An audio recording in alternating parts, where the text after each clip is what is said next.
com vocês, que é assim, se Jesus está edificando, né, construindo a igreja, mas, ao mesmo tempo, a gente vê nas igrejas locais, né, representando aí a igreja do Senhor, coisas boas e coisas ruins. A gente olha, né, quando eu falo assim, é uma análise no espectro global mesmo, né?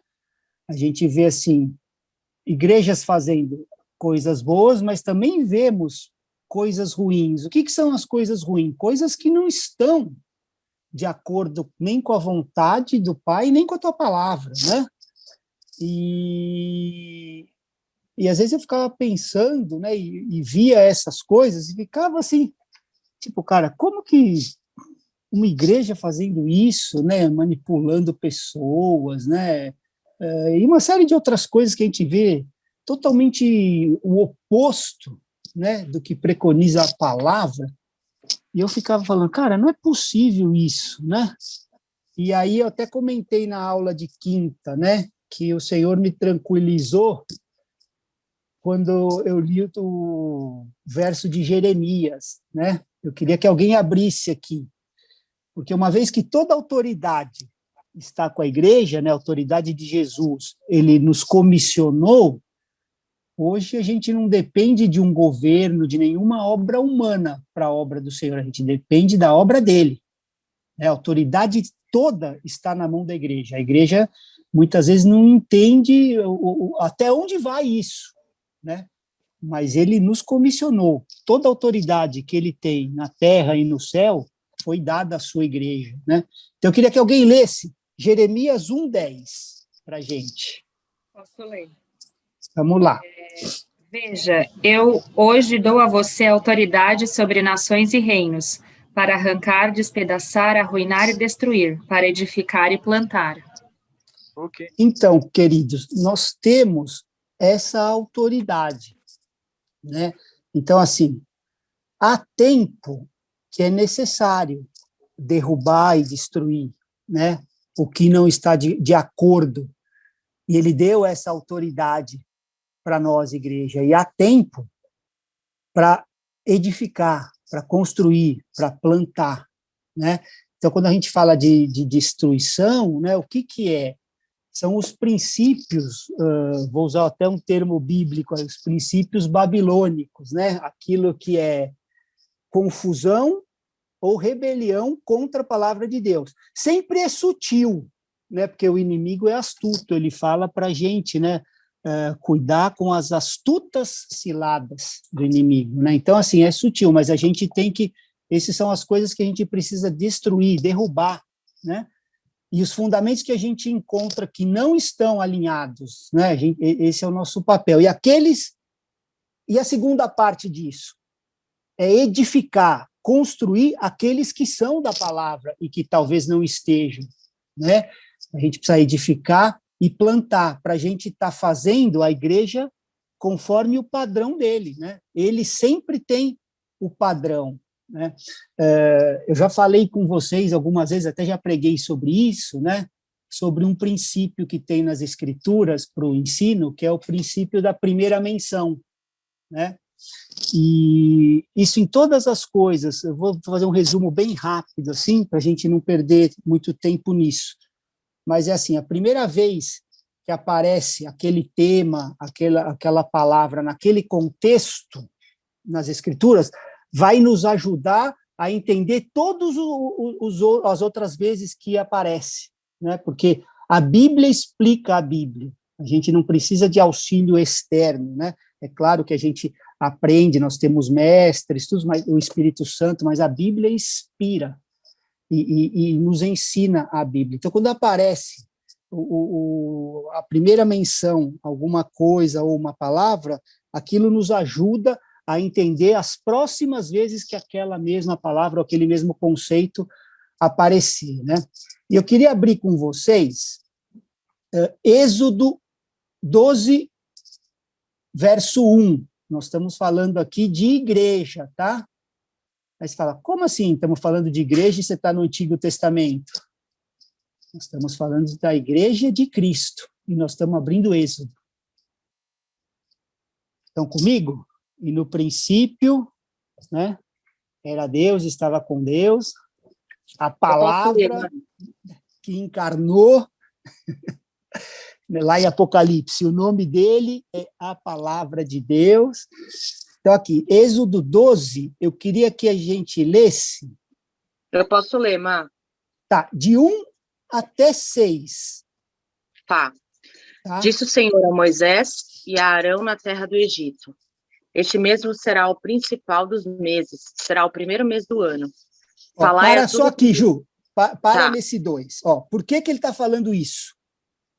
Né, para vocês será o principal, ok? E o primeiro, tá? O Senhor disse que ele está estabelecendo algo novo aqui, algo que até então não estava estabelecido, tá? E o que foi isso? É o estabelecimento da Igreja de Cristo na Terra, ok? Nós estamos falando de tipo e antítipo, né? Por isso que eu falo que é bom, né, a soma da palavra verdade, e eu insisto tanto para vocês participarem dos módulos, para nós estarmos na mesma página, né? Porque a gente fala a exaustão alguns temas e que nos ajudam, quando a gente compreende aquele tema, a entender outros. Então, aqui, ele está estabelecendo algo novo, a Igreja de Cristo na Terra. Continua no 3, Ju. Falai a toda a congregação de Israel, dizendo: aos 10 deste mês, cada um tomará para si um cordeiro, segundo a casa dos pais, um cordeiro para cada família. Mas se a família for pequena para um cordeiro, então convidará ele o seu vizinho mais próximo, conforme o número das almas, conforme o que cada um comer. Por aí calculareis quantos bastem para o cordeiro. O cordeiro será sem defeito, macho de 1 ano. Podereis tomar um cordeiro ou um cabrito, e o guardareis até o 14º dia desse mês, e todo o ajuntamento da congregação de Israel o imolará no crepúsculo da tarde. Aleluia. Aqui, a gente viu aqui, o ajuntamento da congregação, né? A assembleia da congregação, né? As palavras são o Carral e o Edá, né? Então, assim, reunindo a comunidade, tá? A primeira vez que o Senhor fez isso, né?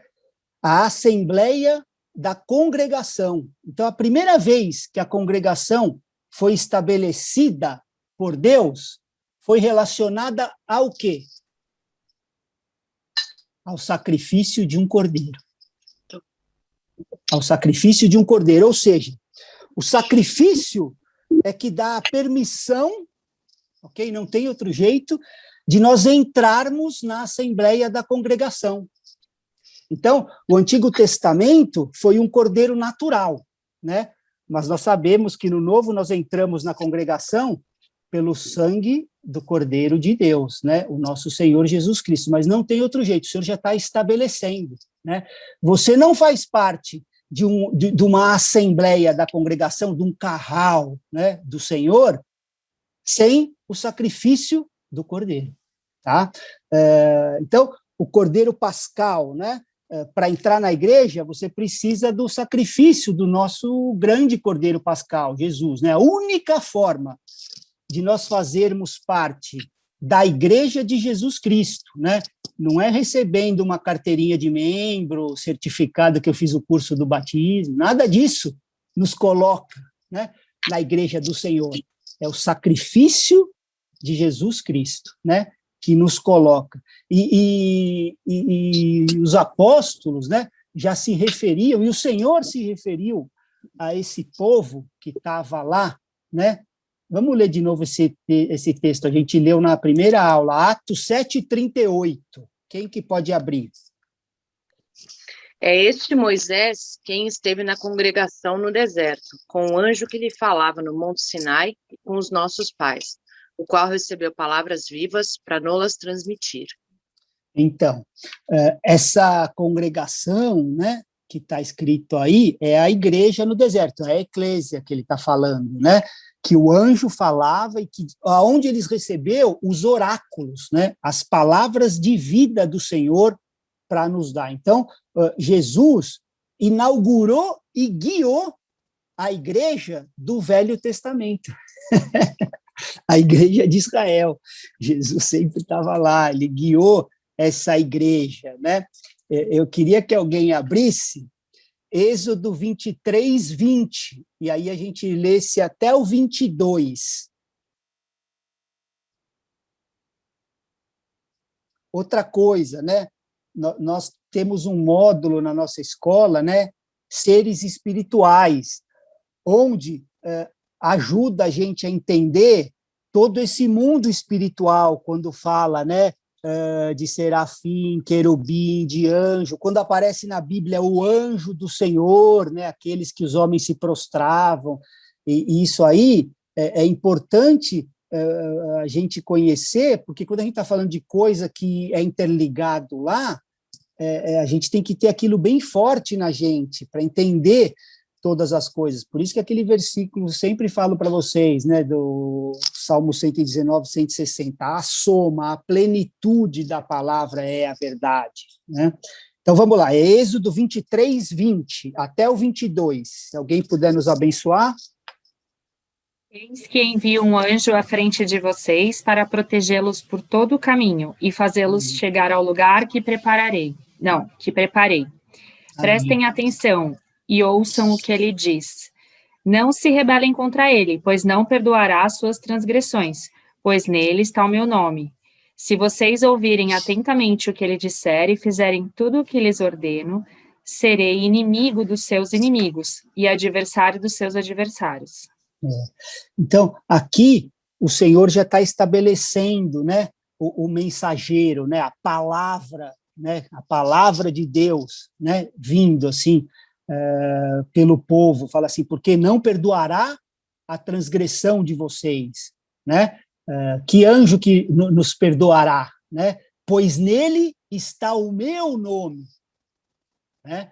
Então, se vocês ouvirem atentamente o que ele disser e fizer o que eu ordeno, né? Então, o mensageiro de Deus, né? O anjo do Senhor, Deus enviou Jesus para guiar a sua igreja desde o início, né? Não é o plano B, a igreja, é o plano A de Deus, e desde o início estava lá. Então, a igreja nasceu através do sangue do Cordeiro Pascal, né? Vocês estão comigo lá, esses acontecimentos aqui, né? Depois que atravessaram aqui, né? Saíram do Egito, nós vamos chegar lá. Então, até perdi o texto aqui, ó. A igreja, desculpa, nasceu, então, sangue do Cordeiro Pascal, batizada nas águas do Mar Vermelho. Então, o que era esse tipo que estava apontando, né, para a igreja da Nova Aliança? Então, assim, o que representava Faraó, né, os egípcios, para eles, para o povo de Deus, né? A antiga vida, a vida de pecado, né? Era a representação. E o que aconteceu com eles? O que aconteceu com os egípcios quando entraram nas águas do Mar Vermelho? Eles morreram. Morreram. Então, assim, quem saiu do outro lado? O povo de Deus, né? Então, assim, o velho homem morre e nós saímos em novidade de vida. Então, a nova igreja de Israel saiu do mar, dando início a uma nova vida, né? É o simbolismo, é o tipo que nos aponta para essa igreja, né? E essa igreja que nós estamos estudando juntos é que tem as chaves do reino, né? Não está numa instituição humana, não está numa pessoa, né? Está na igreja de Jesus Cristo, as chaves do reino de Deus, né? E olha como é bacana isso. Eu queria que um de vocês abrissem Êxodo 19, 5 e 6, para a gente ler. Amém. Agora, pois, se ouvirem atentamente a minha voz e guardarem a minha aliança, vocês serão a minha propriedade peculiar entre todos os povos, porque toda a terra é minha, e vocês serão para mim um reino de sacerdotes e uma nação santa. São estas as palavras que você falará aos filhos de Israel. Amém. Então, aqui já está deixando claro, nós estamos lá na antiga aliança, tá? Ó, vocês serão, né, se vocês guardarem aqui a minha aliança que nós fizemos aqui, vocês serão a minha propriedade particular, tá? E vocês serão para mim um reino de sacerdotes, ok? E uma nação santa. Então, Deus escolheu o povo de Israel para iniciar a sua igreja, amém? Eu estou falando isso para a gente entender todas as coisas, né? E sair fora dessas teologias da substituição, essas coisas que acabaram entrando, né? Deus escolheu o povo de Israel para iniciar a sua igreja. Agora vamos ler na Nova Aliança, 1 Pedro 2,9. Pode ler? Bom, Pode vocês, ler. porém, são geração eleita, sacerdócio real, nação santa, povo exclusivo de Deus, para anunciar as grandezas daquele que os chamou das trevas para a sua maravilhosa luz. Vocês estão vendo? A mesma coisa, minha propriedade exclusiva, minha propriedade peculiar, sacerdócio real, reino sacerdotes, nação santa. A mesma coisa, né? Reino de sacerdotes do Novo Testamento e nação santa. Em Apocalipse 1:6, quem pode ler também, lá no fim da história? E fez de nós um reino de sacerdotes, a fim de servirmos ao Deus e Pai. A Jesus Cristo sejam dados a glória e o poder do sempre. Amém. Então, nos constituiu, né? Reino e sacerdotes, a mesma coisa, né? Uma nação e um sacerdócio real, né? O propósito de Deus nunca mudou, né? Sempre foi o mesmo, estabelecer uma nação santa aqui na Terra, né? Uma propriedade exclusiva de Deus, um reino de sacerdotes, né? Qual que é a função sacerdotal, né? Fazer uma ponte entre Deus e os homens, né? Conectando Deus aos homens perdidos. Essa é a função desse povo, é a nossa função, né? Fazer essa ponte, trazer esse reino para conectar os homens que estão perdidos, né? De novo, essa escola não é machista, né? Não vamos entrar nisso. Quando eu falo isso, né? É a pluralidade dos seres humanos aí, né? É conectando. Então, Deus ama a sua igreja, mas o propósito dele para ela é que ela seja o canal de bênção dele para o mundo perdido, para todas as nações, né? Não é, chegou em mim, tá bom, porque Israel errou pensando que eles eram o objeto da bênção. Foi o erro daquela nação, né? Acharam que ele era objeto, mas não, eles eram o canal de Deus para resgatar todas as nações. O Senhor foi bem claro quando começou a caminhar com Abraão, né? Que era para ele ser uma bênção, que através dele seria abençoado as nações. Nunca foi para ser o objeto, e que a igreja não caia nesse mesmo erro de achar que ela é o objeto. Não, ela é o canal de Deus para se cumprir o propósito, né? A gente precisa ter isso bem claro. A gente é participante, claro, que somos participantes de todas essas bênçãos de Deus, mas nunca somos o objeto delas, né? Deus quer abençoar as pessoas ao nosso redor através das nossas vidas. Esse é o propósito, né? É o propósito de reino de sacerdotes. Então, um povo que executa a liberação das bênçãos de Deus para um mundo caído. Isso a gente precisa ter claro, né? E a gente vê lá que por que entra, né? Entraram a teologia da substituição, né? Tirando um conceito, porque Israel, né? Rejeitou. Deus enviou para Israel o filho dele, né? Nasceu daquele povo, mas eles os rejeitaram. Quem pode ler Mateus 21:43? Jesus determinou: eu afirmo a vocês que o reino de Deus será tirado de vocês e será dado para as pessoas que produzem os frutos do reino. Amém. Então, aqui é o que está falando. Não, tá bom. Hoje, quem que vai produzir esses frutos do reino? Somos nós, né? O povo que vai produzir esses frutos é a igreja de Jesus Cristo, né? Não tem outro jeito. A gente procura plano B, plano C, mas o Senhor não sai do plano A, né? Só quem vai produzir esses frutos, né, respectivos do reino de Deus é a igreja. As chaves estão conosco, né? E aí eu queria ver as duas maneiras, que isso também precisa estar claro para nós, né? Que o Espírito Santo venha trazer para cada um de nós, né? Esse entendimento, assim, que a gente possa acolher essa verdade, né? As duas maneiras que Deus mencionou, as duas vezes que Jesus mencionou a igreja, o que Jesus falou que a igreja faz. Então, primeiro, eu queria ver a primeira dela com a igreja mundial. Eu digo assim, a igreja... Está difícil no Brasil a gente falar disso, né? A gente fala igreja mundial, vocês estão pensando que é alguma placa. Aí a gente fala igreja universal, também fala. Vou falar igreja global, já deve ter alguma. Mas eu não estou falando aqui de igreja local, tá? Eu estou falando da igreja de Cristo sobre a face da terra, tá? Então, quando eu falo igreja mundial, não é do Valdomiro, quando eu falo universal, também não é do Edir, né? É essa igreja que eu estou falando, só para deixar claro.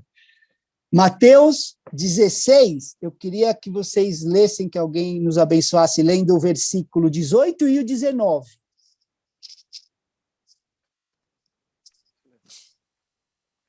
Posso ler? Olá. E eu digo que você é Pedro, e sobre essa pedra edificarei minha igreja, e as portas do Hades não poderão vencê-la.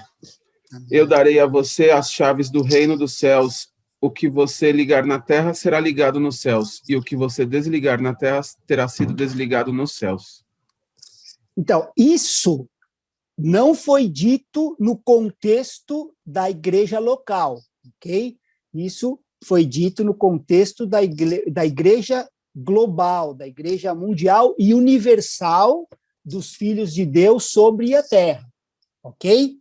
E aqui, o que ele está querendo, né? O que ele quer dessa igreja global, universal, dos irmãos unidos aqui na face da terra? João 17, 21. Quem pode ler para a gente? João 17, 21. Só que vamos ler até o 23. Eu posso Tá? ler. Então vamos lá, é o que ele está querendo de nós. Para que todos sejam um, como tu, ó Pai, o és em mim, e eu em ti, que também eles sejam um em nós, para que o mundo creia que tu me enviaste, e eu deles a glória que a mim me deste, para que sejam um como nós somos um. Eu neles e tu em mim, para que eles sejam perfeitos em unidade, e para que o mundo conheça que tu me enviaste a mim, e que os tenha amado a eles como me tens amado a mim. Glória a Deus. Essa igreja é uma só. Somos um corpo, ok? Essa é a igreja do Senhor sobre a face da terra, né? Uma só, um só corpo. Aqueles que foram acrescentados ao Senhor foram acrescentados nessa igreja mundial, até na antiga aliança, ok? Que Jesus estava conduzindo lá. Eles foram acrescentados nessa igreja mundial. Por isso que a gente vê lá, né, em Atos 2:47, falando assim, ó, enquanto isso, acrescentava-lhes o Senhor dia a dia os que iam sendo salvos, né? Eu queria que alguém também abrisse um pouco mais para frente, Atos 5:14.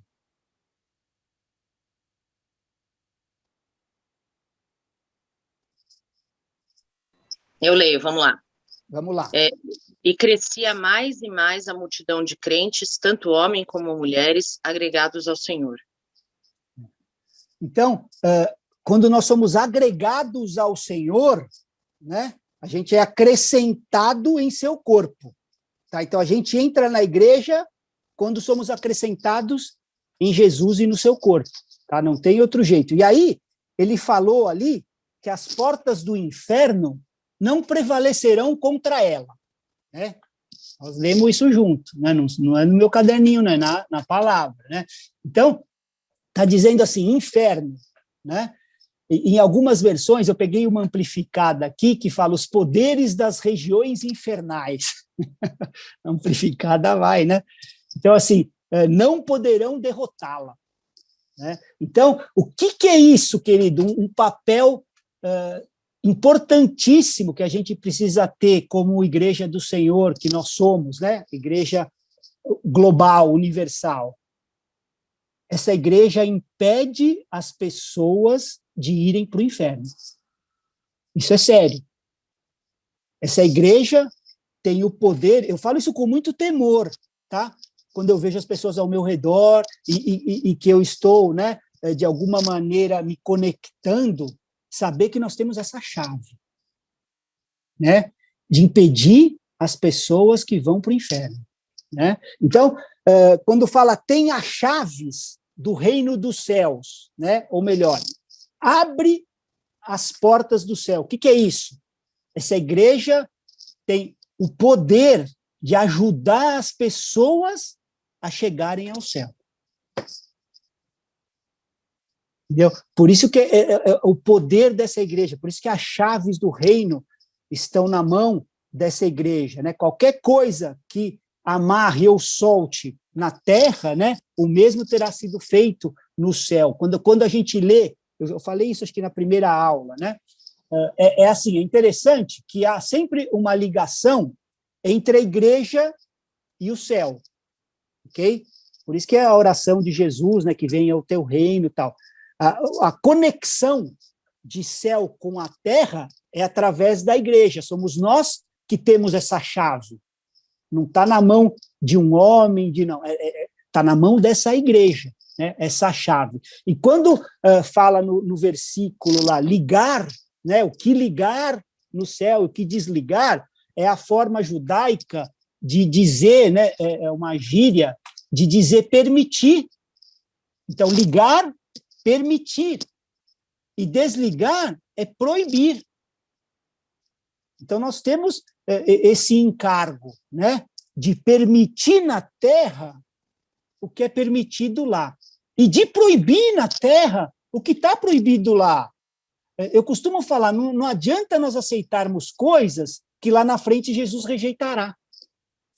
Então, nós temos isso. E quando a Bíblia fala em céu, né, é a forma judaica de dizer Deus, né, sem pronunciar o nome, né, o nome oficial. Vocês lembram que, né, é usado na Bíblia o tetragrama, né, e eles não pronunciam esse nome de tão sagrado, né, que é para eles. Então, assim, no Evangelho de Lucas, aparece reino de Deus. Por quê? Porque era mais direcionado para os gentios. Agora, no de Mateus, que era mais direcionado para os judeus, aí aparece reino dos céus. Mas está falando da mesma coisa, né? É só o jeito que eles falaram, a forma judaica de dizer, né? Deus, reino de Deus, é o reino dos céus, né? É a mesma coisa. Então, aquilo que que eu permiti na terra é o que Deus permitiu no céu. E aquilo que você e que eu proibi aqui na terra é o que Deus proibiu. É desse jeito, por isso que fala, né, no passado, terá sido, né? A igreja deve executar a vontade e a autoridade de Deus sobre a terra. Nós é que somos as pessoas que trazem essa vontade aqui para a terra, que é contra a vontade do mundo. Por isso que nós temos autoridade para proibir e para permitir, né? Tudo faz parte dessa igreja global, universal. E eu queria agora, outra vez que Jesus falou, sobre igreja local, né? Que também é importante a gente entender a função dela, né? Um princípio que é a igreja dentro da igreja, né? Ela tem que estar dentro da igreja. Então, assim, lembra da unidade lá, a igreja no deserto, que a gente leu, né? Atos 7:38? Ó, me falaram que eu tenho 10 minutos, eu vou correr. Então, assim, nós tínhamos uma congregação, um carral, um edá, né? E, ao mesmo tempo, nós tínhamos 12 tribos. Entendeu? Então, assim, vamos ler 1 Reis 12, 24. Não ataquem os seus próprios irmãos, o povo de Israel. Voltem todos para casa. Se tudo aconteceu assim, foi porque eu quis. Então eles obedeceram à ordem de Deus, o Senhor, e voltaram para casa. Então aqui o Senhor já está falando, né? Uma igreja, não importa que são 12 tribos, aqui vocês estavam pelejando, né? Uma tribo contra a outra, ó, vão lá pegar porque eles estão fazendo coisa que não é o que eu quero, tal.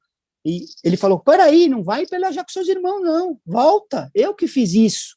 Então, nós não devemos atacar os nossos irmãos que fazem parte de outra tribo, né? Diga-se igreja local. Então, nós pertencemos a uma igreja mundial, né, do globo, uma igreja do Senhor, mas nós nos reunimos com membros de uma congregação, de um carral local, uma congregação local, né? E o Senhor pede para continuarmos congregando, né? Eu queria que alguém lesse Hebreus 10, 25.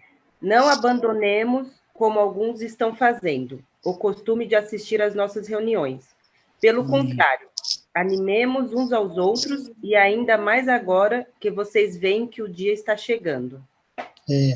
Então, não abandonemos, né? Não deixemos de congregar, né? Como alguns fazem. Pelo contrário, né? A gente admoesta para continuar, ainda mais quando vê que estão piorando as coisas, mas a gente vai ter que lutar, né? Para não deixar de congregar, né? E o Mateus 18, 20, quem pode ler também para a gente? Eu direi 2 ou 3 em meu nome, ali eu estou no meio deles. Outra coisa importante, né? Ele vai estar no meio da congregação, onde estiverem 2 ou 3 reunidos no nome dele. A importância de saber se esses 2 ou 3 estão no nome dele, estão falando o que ele falou para fazer, estão usando os padrões, edificando como ele edificou, porque se eu tiver com mais 1 ou 2 no nosso nome, nós estamos sozinhos. Agora, se nós tivermos em nome dele, ele está junto, né? Então, assim, a importância de congregarmos, né, uns com os outros, da comunhão entre os irmãos, reunidos no nome dele, né? Mais do que uma obrigação, é um privilégio que só a igreja dele tem. Então, nós deveríamos de valorizar isso e muito, entender o poder que é isso, né? Isso eu estou falando de igreja local. Eu queria que vocês abrissem Mateus 18, 15, e que a gente lesse... Vamos ler primeiro até o 17. Se teu irmão pecar contra ti, vai arguí-lo entre ti e ele só. Se ele te ouvir, ganhaste a teu irmão. Se, porém, não te ouvir, toma ainda contigo 1 ou 2 pessoas, para que, pelo depoimento de 2 ou 3 testemunhas, toda palavra se estabeleça. E se ele não os atender, dize-o à igreja, e se recusar a ouvir também a igreja, considera-o como gentil publicano. Amém. Aqui, queridos, nesse contexto, a gente precisa entender que isso é importantíssimo, irmãos, é importantíssimo. Nesse contexto, Jesus está estabelecendo o princípio da igreja local, ok? Isso nunca seria possível num conceito de igreja global. Você não vem falar alguma coisa, eu disparo no e-mail de todos os cristãos do mundo, vamos ver o que esse irmão, né? Então, isso ele está estabelecendo, e a gente precisa usar essas ferramentas de bênção da igreja local. Por isso que ela é tão importante, porque Jesus deixou claro, aquilo que eu falei antes, igreja global, igreja mundial, a igreja do Senhor, os nossos irmãos nos confins da terra. Aqui, os nossos irmãos que a gente congrega na nossa comunidade, na nossa assembleia, na nossa igreja, entendeu? Então aqui, se pecar, vai arguir entre ele ti só. Se ouvir, ganhou teu irmão, glória a Deus. Se não, toma 1 ou 2, para que depoimento das testemunhas, a palavra se estabeleça. A gente tem que acolher essas coisas com muito temor, com muito temor, né? E se ele não atender, diz a igreja, ó, não dá, não quer andar na nossa congregação, né? Considera como gentil ou publicano. Então, isso só é possível de fazer numa igreja local, né? Então, ele continua estabelecendo o mesmo princípio agora para a igreja local. A palavra é sempre perfeita, né? A vontade de Deus também na igreja local, para aqueles que acham que eu não preciso ter igreja, né? Como tem uma onda aí dos desigrejados, né? Eu queria que pode ser até a Ju ou alguém que continuasse a ler do 18 ao 20, para a gente finalizar o conceito dessa igreja local. Ora lá. Em verdade vos digo que tudo que ligardes na terra terá sido ligado nos céus, e tudo que desligardes na terra terá sido desligado nos céus. Em verdade, também vos digo que se 2 dentre vós sobre a terra concordarem a respeito de qualquer coisa que porventura pedirem, ser-lhes-á concedida pelo meu Pai, que está nos céus. Porque onde estiverem 2 ou 3 reunidos em meu nome, ali estou no meio deles. Então, isso é importante da gente entender, né? A força dessa igreja, né? Da gente, assim, reunidos no nome dele, na palavra dele, né? O que tiver ligado no céu, nós temos o poder de tudo, de ligar aqui na terra, né? E tudo que é proibido no céu, como igreja, nós temos o poder de desligar, né? Se nós estivermos, de novo, reunidos no nome dele, né? Então, a igreja, ela, no contexto de igreja local, ela tem essa autoridade para cooperar com Deus, né? Em direcionar e guiar a vida dos membros todos, né?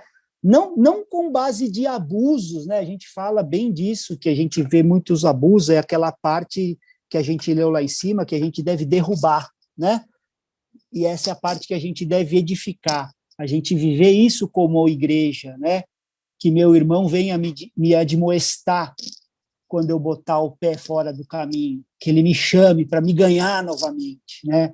E se eu tiver perdido mesmo, que chame mais 2 testemunhas para que a palavra seja estabelecida, né? A ideia é continuar nessa igreja, né? É fortalecer uns aos outros, né? Então, é poderoso demais isso. Então, a gente precisa entender que a igreja global, ela funciona através também das igrejas locais, elas têm papéis que cooperam uma com a outra e assim estabelecem os princípios do reino de Deus. Quando eu falo os princípios, é porque, assim, o reino mesmo, queridos, nós não vamos conseguir estabelecer, porque não há reino sem rei, tá?